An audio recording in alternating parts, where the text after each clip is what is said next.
हमारे सबके लिए बड़ी सौभाग्यवश बात है कि 24 अप्रैल को प्रधानमंत्री श्री नरेंद्र मोदी जी का जम्मू का दौरा तय हुआ है। और वैसे तो अखिल भारतीय स्तर पर पंचायत राज दिवस मनाया जाता है, परंतु प्रधानमंत्री जी जिस प्रकार की प्राथमिकता जम्मू कश्मीर को देते हैं, उसी के चलते ये तय किया गया उन्हीं की ओर से कि इस बार का कार्यक्रम जम्मू की एक पंचायत में किया जाएगा और फिर देश भर की पंचायतों को इसके साथ जोड़ दिया जाएगा। इसमें साइंस टेक्नोलॉजी मंत्रालय भी सहयोग करेगा, पंचायत राज विभाग भी रहेगा, ग्रामीण विकास भी रहेगा।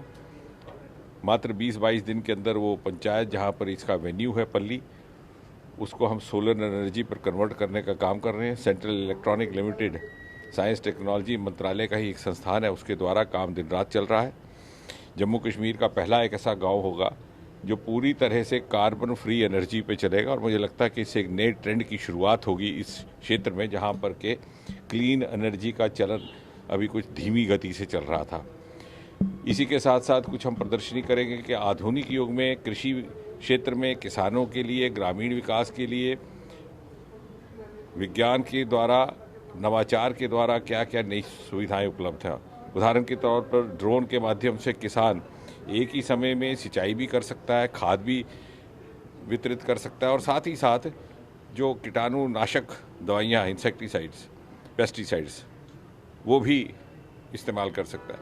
तो इस तरह की सुविधा जो उपलब्ध है, जिसकी शायद पर्याप्त रूप पर उपलब्ध नहीं है, उसके लिए भी प्रदर्शनी का आयोजन किया जा रहा है।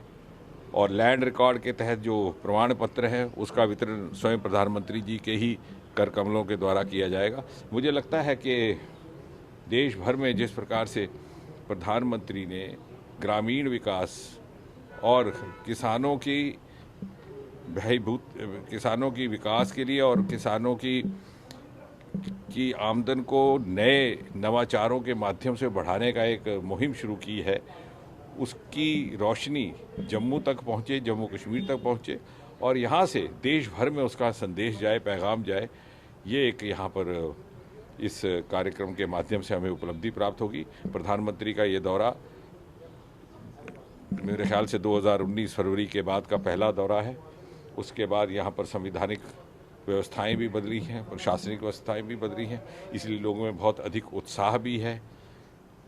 कल ही हमारे पास बड़ी भारी संख्या में पश्चिम पाकिस्तान के शरणार्थी लोग आए थे, जिन्हें अब नागरिकता प्राप्त हुई है। वो भी बहुत बढ़ चढ़ करके उस सभा में भाग लेने वाले हैं। मुझे लगता है कि एक उत्साहवर्धक भी ये कार्यक्रम रहेगा और हम सब बड़े उल्लास और बड़ी बेसब्री के साथ प्रधानमंत्री जी का इंतज़ार कर रहे हैं।